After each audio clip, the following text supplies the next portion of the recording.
Tollywood star hero power star Pawan Kalyan గారు వరుసగా సినిమాలతో బిజీగా ఉన్నారని తెలిసిందే. వీటిలో ఒకటి ఓజీ. డైరెక్టర్ సుజిత్ దర్శకత్వంలో వస్తున్నటువంటి ఈ మూవీ షూటింగ్ దశలో ఉంది. ఓవైపు డిప్యూటీ సీఎంగా పనిచేస్తూనే మరోవైపు సినిమా షూటింగ్స్తో బిజీగా గడిపేస్తున్నారు పవన్ కళ్యాణ్ గారు. ఓజీ టీం షూట్ లొకేషన్స్లో స్టిల్స్ నెట్టింట విపరీతంగా వైరల్ అవుతూ అభిమానులు క్యూరియాసిటీని పెంచేశాయి ప్రస్తుతం.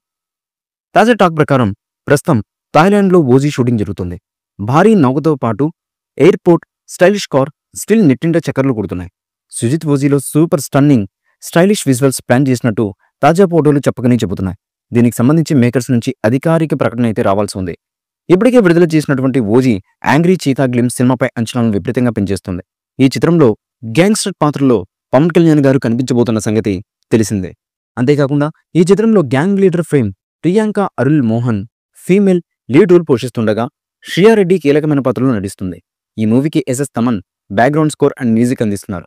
డివివి ఎంటర్టైన్మెంట్స్ బ్యానర్ పై డివివి దానయ్య గారు ఈ సినిమాను భారీ బడ్జెట్తో నిర్మిస్తున్న సంగతి తెలిసిందే. ఇదిలా ఉండగా ఓజీ మూవీ చిత్ర ప్రమోషన్స్లో భాగంగా అతి త్వరలో ఈ మూవీ నుంచి మొదటి పాటను మేకర్స్ రిలీజ్ చేయడానికి రెడీ అవుతున్నట్లుగా తెలుస్తున్నటువంటి సమాచారం.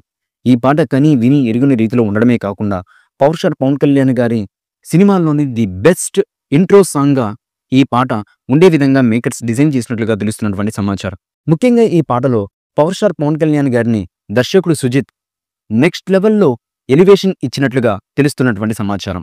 ఈ ఒక్క పాటతో సినిమా ఏ రేంజ్లో ఉండబోతుందన్నది ప్రేక్షకులకు తెలియజేసేలా మేకర్స్ ఈ పాటను డిజైన్ చేసే విధంగా మేకర్స్ ఈ పాటను డిజైన్ చేసినట్లుగా లీకు వీరుల నుంచి అందుతున్నటువంటి సమాచారం. మరి ఈ పాట ఏ రేంజ్లో ఏ లెవెల్లో ఉన్నది అన్నది తెలియాలంటే ఈ సాంగ్ అఫీషియల్గా రిలీజ్ అయ్యేంత వరకు వెయిట్ చేయక తప్పదు. ఈ మూవీకి SS Thaman background score and music అందిస్తున్నారు.